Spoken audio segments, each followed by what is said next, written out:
it was not until I got this movie from Baz, and by the way, I didn't get a script straight away. In fact, I'd signed on to the movie before I read the script. I didn't even really know which role I was playing, because Baz told me the story in a kind of old-fashioned way. He actually told it like we were around a campfire. Mr. Drover. Yeah. There's only one tent. That's right.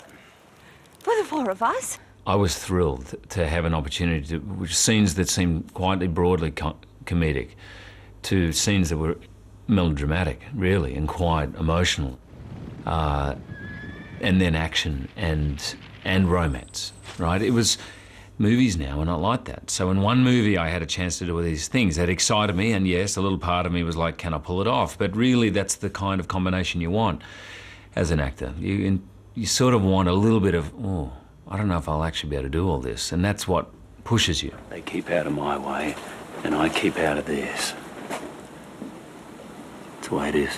When we prepared the film, and we worked on it, we start with, actually, as much of the film is not realism, and it is fairy tale-ish, and if you even look at the visual effects, there's a painterly quality to it. Baz is not going necessarily for that kind of 1980s realism, like Out of Africa, everything's very real and real. There's times when we're in a studio and it's quite obvious that it's not realistic. He's going for a poetic nature. So, however, he starts with meticulous research for a long time. Research.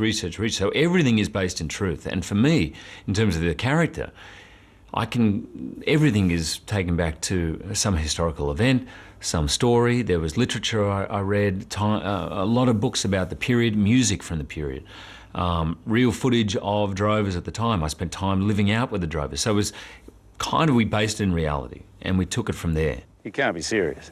Bring the horse. Oh, this should be interesting. When you're looking for on-screen chemistry, it's a very mysterious and elusive thing. And I know many examples of actors who've hated each other. They have unbelievable on-screen chemistry. I think in terms of the experience of making a film, if you hate each other, that's the worst. But just above that is knowing each other too well. And probably the thing I feared most with Nick was that we've known each other for 15 years. She used to share a house with my wife. So all of a sudden, on screen, we had this situation where we knew each other, we were fond of each other, we were friendly, and we trusted each other. But there was a lot we didn't know about each other. There's also a electricity about Nicole, on and off screen. Wherever she is, she turns heads, and I think that's because she lives her life, I think, on the high wire.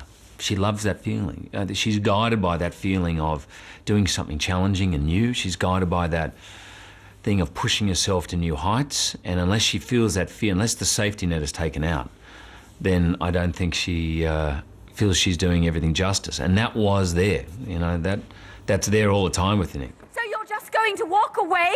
I learned a long time ago not to fight other people's wars. Wait! Mr. Drover, wait! Please, Mr. Drover, please!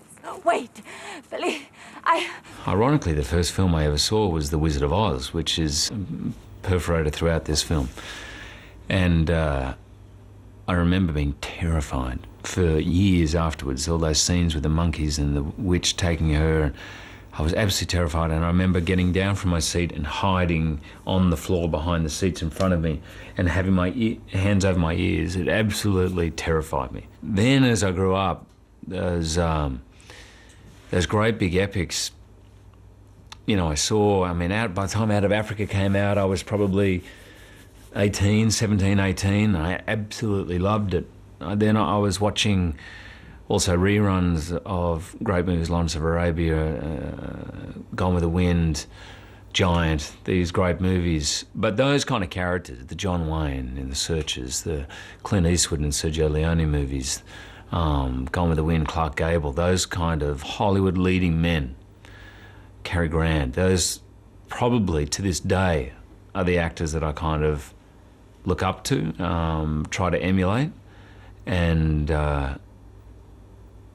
it started from a young age. But there's no doubt Clint played a big part of it. That's how I can do that.